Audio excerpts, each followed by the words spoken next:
자, 이제 세무공무원 실무 관련해가지고 제가 몇 가지 좀 여쭤보겠습니다. 사실 네. 저희 채널에 세무사님들은 몇 번 많이 나왔어요. 네. 그리고 세무사를 따고 다시 세무공무원 들어가신 분도 계세요. 네. 좀 약간 특이하게.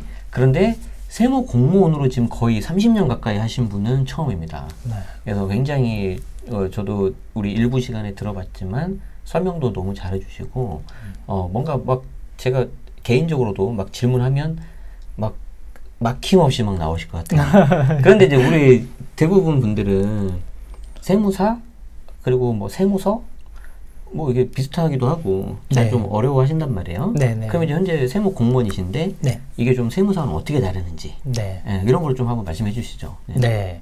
세무사님을 보통 세무 대리인이라고 하지 않습니까? 네. 이게 세금과 관련된 업무들을 대리하시는 분. 그러니까 세무 대리인. 그러니까 납세자가 해야 될 업무를 네. 대신 해주는 전문가가 이제 세무사라든가 이런 세무 대리인이고요. 이제 뭐 오늘 납세자가 이제 주택을 양도했다라고 하면은 주택 양도를 하면 2월 말까지 이제 내년 2월 말까지 신고를 해야 되지 않습니까? 근데 보통 일반인들이라면 세금 지식 없이 이 양도소득세를 제대로 2월 말일까지 오류 없이 하기는 힘들거든요. 그래서 그럴 경우에는 이제 납세자가 하기 힘든 일은 이제 세무를 대신해주는 이제 세무사님들이 이제 그 업무를 신고 업무라든가 이런 거를 대신해 주는 거고요. 그리고 이 세무공무원은 이제 납세자나 세무 대리인들이 이제 신고를 하게 되면 그 신고 부분에 대해서 오류가 없는지 아니면 적정한지 그리고 또 이게 잘못된 부분이 있다면 그 부분을 경정하거나 뭐 신고가 없으면 결정하는 부분. 그러니까 대리인은 그래서 납세자를 대신해서 신고하는 업무, 그리고 세무공무원은 그 신고된 부분들이 맞는지 틀리는지 검증하고 이제 확정하는 그런 업무를 하는 겁니다. 네네네. 그 세무공무원의 이제 주 업무가 이제 부가와 뭐 징수. 네. 그쵸? 네. 그런데 이제 일반인 입장에서는 약간 그런 생각도 들 수 있을 것 같아요. 이제 뭐 더 어렵게 들어가면 뭐 이제 정부 부가제도도 있고 신고납부제도 그렇죠. 있고 막 그러는데 예를 들어서 우리가 이제 양도세 하나만 놓고 보면 아까 말씀하신 것처럼 이제 일반인들이 양도세 신고를 하면은 이제 그 관할 세무서에서 세무공무원 분들이 이제 혹시 잘못된 거를 이제 검증을 하지 않습니까? 그렇죠. 그럼 한편으로는 아니 그러면 이걸 그냥 여기서 해주면 안 되냐 이렇게 생각할 수 있거든요. 이게 현실적으로 불가능하죠, 그게? 이게 예전에 이제 제가 오랫동안 이제 재산 업무를 봐왔으니까 예전에 99년도였을 겁니다. 아마 이제 사전신고제도가 있어가지고 세무서에서 계산을 다 해주던 때가 있었습니다. 그래서 세무서에서 확인 도장을 받아가지고 이제 확인 도장을 받으면 등기가 가능하게끔 그렇게 됐었던 적도 있었는데요. 근데 그때는 이제 기준시가 과세제도 원칙이어서 그게 가능했거든요. 근데 지금은 이제 실거래가 과세 2006년부터 이제 실거래가 과세 원칙이 되다 보니까 거래 자체도 복잡해지고 금액도 커지고 그리고 또 그런 부분을 이제 세무공무원 전체 인원이 2만 명밖에 안 되거든요. 근데 거래가 많고 그러면 불가능하죠. 불가능합니다. 그래서 이제 대부분의 세목이 이제 신고납부 제도를 택한 부분이 많고요. 이제 정부 부가결정제도 같은 경우는 상속세나 증여세 부분이 이제 대표적인 그 예인데 그 부분도 납세자들 신고 의무는 두고 있어가지고 어쨌든 이제 납세자는 신고를 하실 수밖에 없고요. 그 부분이 어렵다면은 아마 대리인을 통해서라도 할 수밖에 없습니다. 결국에는 이제 성실납세를 이제 좀 유도하는 거죠. 맞습니다. 예, 그리고 이제 그 정보가 이제 본인이 가장 잘 알고 있으니까 예, 그렇게 하는 게 아닌가 싶습니다. 여러분 잘 아시겠죠? 네. 자, 그러면 이제 이어서 계속 이제 그 보는 그 검토 내용이 꽤 많이 있다고 제가 알고 있는데 예를 들어서 뭐 한 1만 건이 뭐 매년 넘는 그 내용을 검토하신다고 뭐 해요. 그럼 예를 들어서 이제 뭐 워낙 많이 하셨으니까 이제 여기서 아마 많이 납세자가 잘못했을 거야. 그렇죠. 여기서 뭐 틀렸을 거야. 네. 그런 부분이 약간 좀 포인트가 있을 것 같아요. 네. 그걸 좀 말씀해 주시면 우리 성실 납세하는 데 있어서 도움이 될 것 같습니다. 네. 일단은 뭐 지금 이제 우리 책하고는 좀 다르지만 네. 이제 상속 증여 같은 경우는 네. 아까 이제 말씀드렸지만 상속 증여의 꽃은 평가입니다. 네. 이제 시가 평가의 문제여서 아마 상속 증여 신고서가 들어오면 가장 중점적으로 검토하는 부분은 그 평가 기준일, 그러니까 뭐 상속 개시일이라든가 증여일에 현재의 이 시가 평가가 제대로 됐느냐, 그 부분을 이제 주로 검토를 하게 돼 있고요.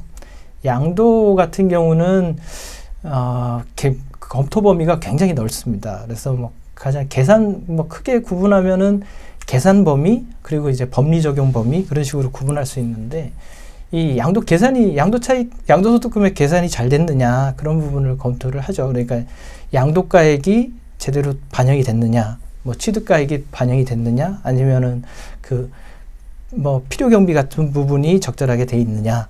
증빙자료 그렇죠. 뭐 자본적 지출하고 수익적 지출이 있지만 이제 또 이 필요경비에 수익적 지출 같은 게 들어가 있지 않느냐. 그리고 뭐 사업소득으로 공제받은 감가상각비 부분을 이제 차감하지 않았느냐.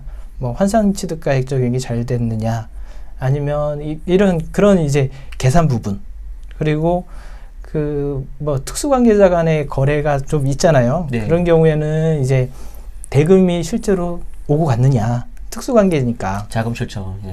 그런 부분도 확인할 수 있고, 또 이제 특수관계자면은 부당의 계산 부인 부분이 반드시 따라다니거든요. 그리고 이제 고저가 증여 문제, 그것도 이제 같이 검토를 하게 돼 있죠. 그리고 뭐 이제 비과세 같은 경우는 검토를 할 때는 그거는 법리 요건을 검토를 많이 합니다. 그러니까 법리 요건은 예를 들어서 어떤 게 있나요? 그러면 뭐 만약에 이제 아까 이제 말씀하셨던 임대주택 같은 경우는 이제 거주주택 비과세 특례 신청을 하는 경우가 있잖아요. 근데 뭐 일시적 1세대 2주택하고 겹쳐서 이렇게 하는 경우도 있고, 그런 경우는 이제 소득세법 시행령 155조 1항하고 155조 20항이 중첩되는 경우인데, 그렇죠. 그때는 이제 해당되는 요건들이 각각 다 맞춰졌느냐. 그러니까 뭐 일시적 2주택이면 1년 이상 지나서 주택을 취득했느냐.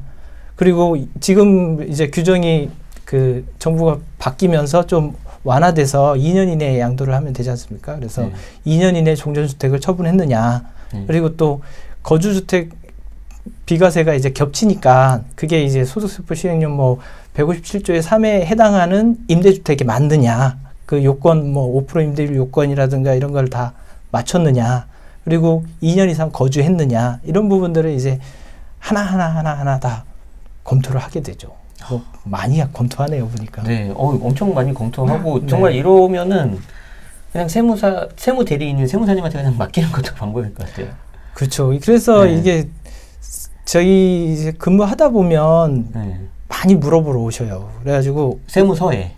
세무서에 많이 물어보러 오셔서 또 이제 세무 대리인한테 좀 들어가는 비용을 좀 아깝게 생각하시는 분들이 아무래도 있어요. 이제 좀 그러시겠죠. 그래서 너무 그걸 아끼다 보면 잘못하면은 이게 세금이 정말 무섭거든요. 저는 이렇게 보다 보면 이게 조금만 신경을 썼어도 세금이 몇 억이 세이브 되는데 몇십만 원 아끼려고 이거를 이렇게 하는 게 보면 너무 안타깝더라고요.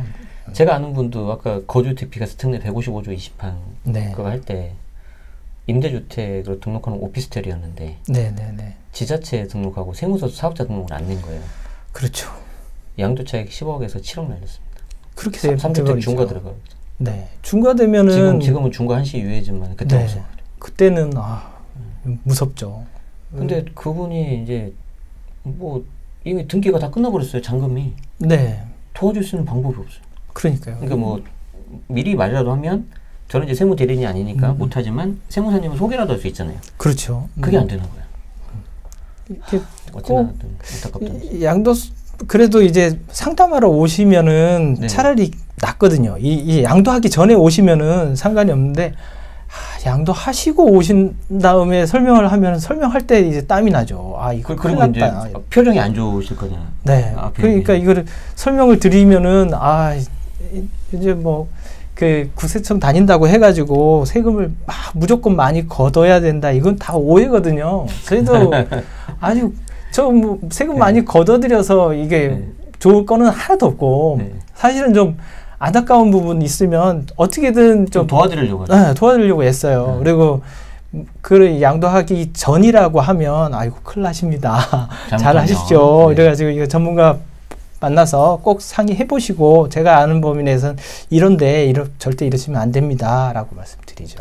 근데 여러분들이 이제 아마 현실적으로 모두 다 세무서에 가고 이러지 못하실 거예요. 그리고 아까도 말씀드렸지만 세무공무원의 본업이 그게 아닙니다. 네. 그래서 이 책을 그때는 좀 미리 참고하시고 좀 네.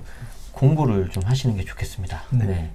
아마 그래서 이제 비슷한 거 이거 있긴 한데 조금 더 들어가서 네. 이제 특히 검토하는 내용 중에 아까 이제 비과세 말씀하셨었잖아요. 네. 뭐 이게 특례이 되는 경우도 있고 뭐 중첩 적용되는 경우도 있고 네. 근데 좀 보셨을 때 네.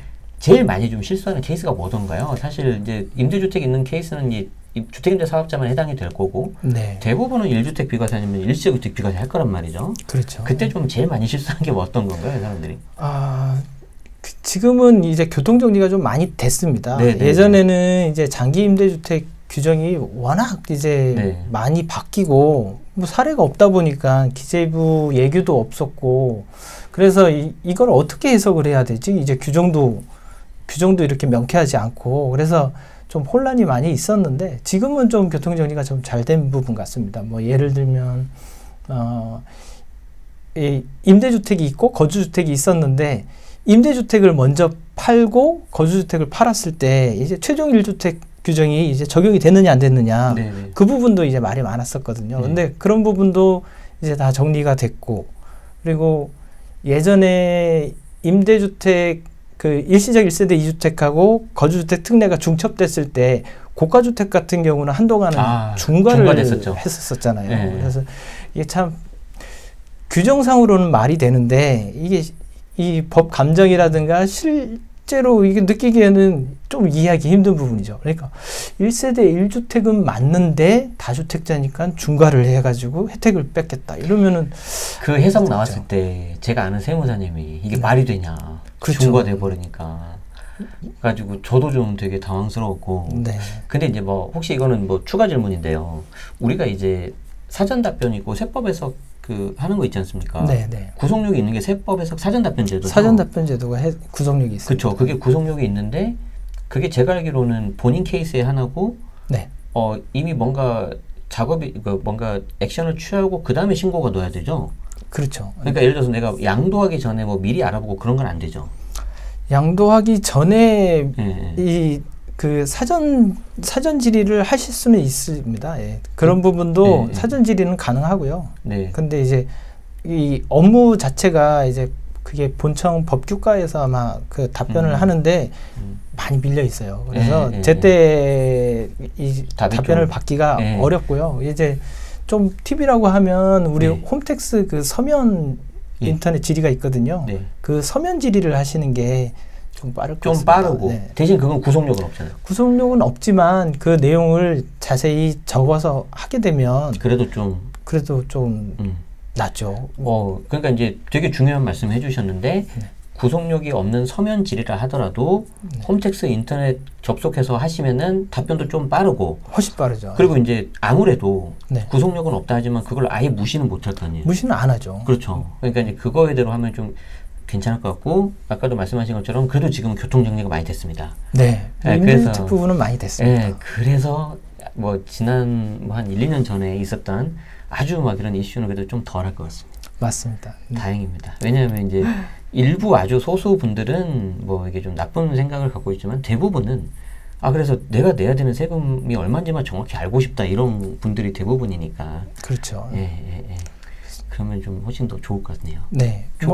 절세 부분은 그거는 당연히 납세자의 권리입니다. 그래서 이제 어떤 절세 방법 분야 이제 그 부분을 이제 뭐 서면 질의를 하거나 많이 물어보거나 그러는 거는 당연한 거고 또 권장할 만한 일입니다. 네. 그래서 오늘 되게 좋은 팁 나왔으니까 그거 여러분들 꼭 잘 활용하시면 좋겠습니다. 네. 자, 그리고 이제 그 다음 질문은 저도 이제 사실 이제 세법 요 책 하고 있는데 또 업데이트가 되면 바꿔야 되고. 근데 이제 워낙 실무를 오래 하셔서 뭔가 그 작가님만의 노하우가 있을 것 같습니다.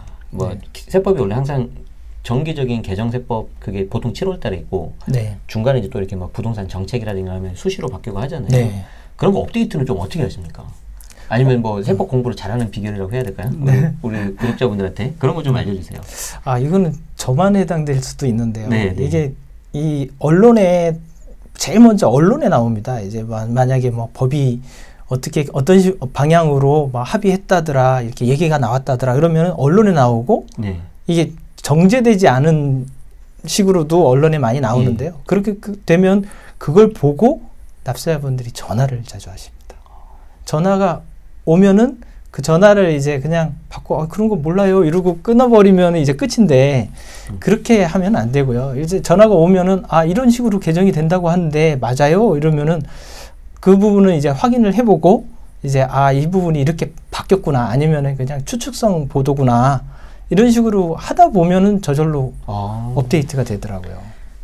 저는 약간 비슷하게 댓글에 달려요. 그렇죠. 궁금하신 부분들이 있으면 이제 댓글을 다시거나 아니면 저 같은 경우는 이제 전화가 오니까 그런 경우는 이제 그거를 흘려버리면은 내게 안 되는데 그거를 이제 관심을 가지고 계속해서 뭐 기재부 홈페이지도 들어가 보고 굉장히 연구를 많이 하시고 거죠. 그러시는 스타일이시네요. 여러분들은 저희 채널 지내실 수밖에 잘 보시면 되겠습니다. 맞습니다. 네. 혹시 실무하면서 좀 기억에 남는 에피소드 있을까요? 예를 들어서 이건 너무 억울할 뻔했는데 다행히 구제가 됐다거나 아니면 아까 저처럼 정말 사소한 거라도 있어서 7억을 날렸다거나 안타까운 사례지만 그렇죠. 안타까운 사례죠. 그것도 그 경우도 안타까운 사례인데 그러니까 어떤 할머니가 이제 1세대 1주택 비과세로 신고를 하셨어요. 그래가지고 양도세 신고를 비과세로 하셨는데 보니까 남편분이 할아버지가 주택이 한 채 있으시더라고요.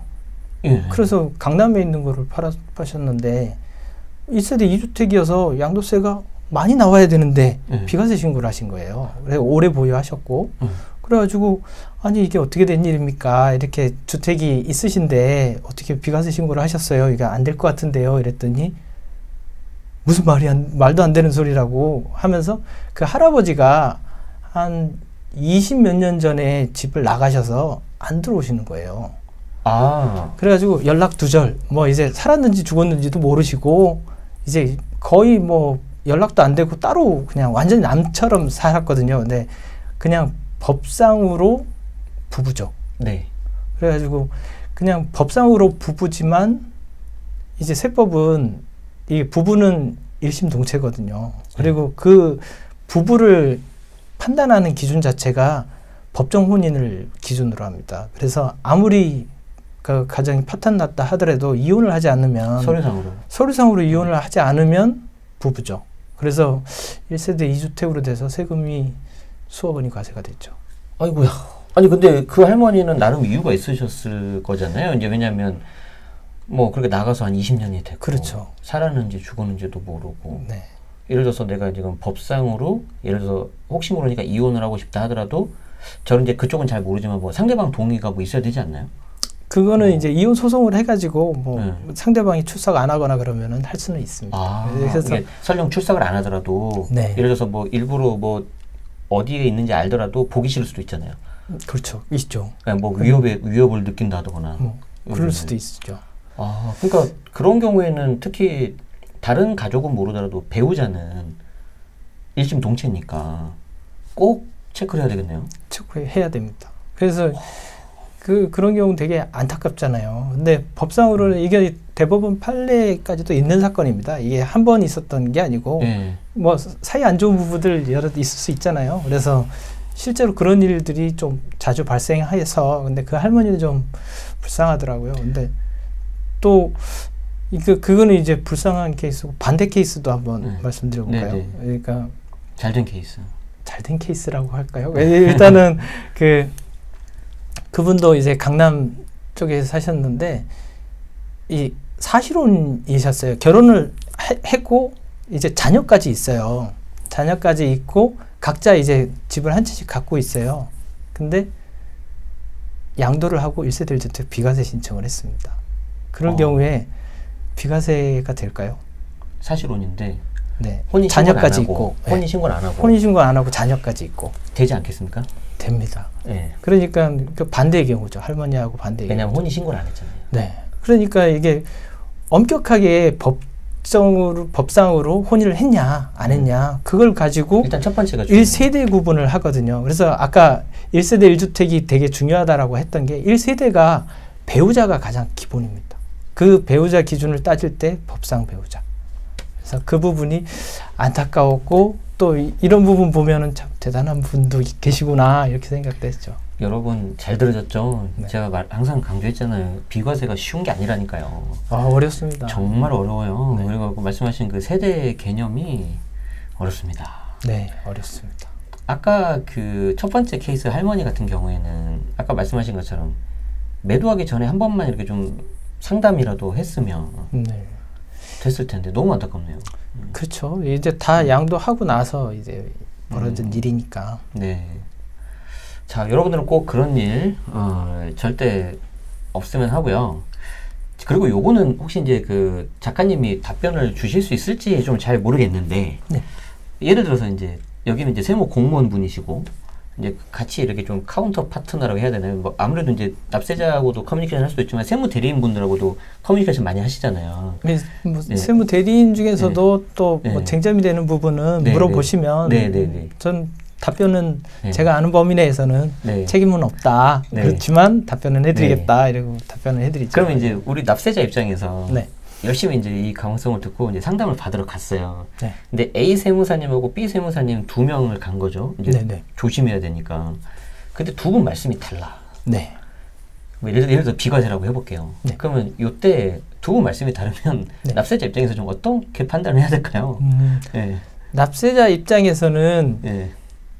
제가 만약에 납세자라면 보수적으로 접근하겠습니다. 보수적으로. 그래서 비과세가 된다. 한 분은 비과세가 안 된다라고 하면 비과세가 안 된다에 안 되는 것으로 신고를 하고 비과세가 된다는 분 찾아가서 경정 청구해 주십시오. 아, 그럼 여기 경정 청구가 뭔가요? 좀 설명해 주시죠. 네. 경정 청구는 이제 그 납세자가 이 주택이나 이런 부분을 양도를 하게 되면 양도 신고를 하잖아요. 근데 양도 신고가 잘못됐어요. 그래서 세금을 더 내야 되는데 덜 냈다. 그때 하는 게 수정 신고고. 그러니까 내가 적게 낸 거죠. 적게 낸 거죠. 그래서 많이 내겠다. 네, 더 내야 되겠다라고 하는 게 수정 신고고. 이 반대로 내가 너무 많이 냈다. 법상으로는 덜 내야 되는데 그럼 돌려주세요 하고 신청하는 게 경정 청구입니다. 그러면은 일단은 안전하게 비과세가 아니다라고 신고를 하고 네. 그리고 이제 비과세가 된다는 세무사님을 찾아가서 왜 됩니까? 그렇죠. 따져본 다음에 그렇죠. 되면 경정 청구를 이제 그분한테 맡기는 거죠. 그렇죠. 뭐 혼자 할 수도 있겠지만 혼자 하실 수 있지만 그래도 맡기는 게 낫겠죠. 네. 네, 차라리 수수료 좀 내고 네. 그렇게 하면은 예를 들어서 뭐 세금을 1억을 냈다가 네. 경정 청구하면 돌려받는 거죠. 그렇죠. 돌려받는. 그럼 혹시 돌려받을 때 내가 세금을 먼저 많이 내버렸잖아요. 거기에 대해서 무슨 뭐 이자 상당액을 돌려받거나 그런 것도 있나요?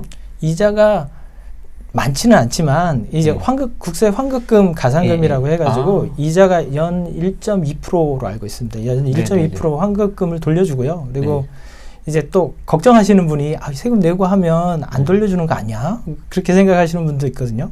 근데 아무런 영향을 주지 않습니다. 판단할 때 그 세금을 내고 경정 청구를 하느냐 아니면 안 내고 경정 청구를 하느냐 그 부분에 대해서 뭐 달리 취급하지는 않거든요. 그래서 지금 신고를 안 한다. 그러면 바로 무신고 가산세가 20%잖아요. 그리고 납부지연 가산세가 일일 만분의 22 이러면 한 9점 몇 % 되더라고요. 이게 9점 몇 %면 엄청난 거잖아요. 그것도 제한도 없고 계속 1년에 9점 몇 %씩이면 굉장히 큰 부담이잖아요.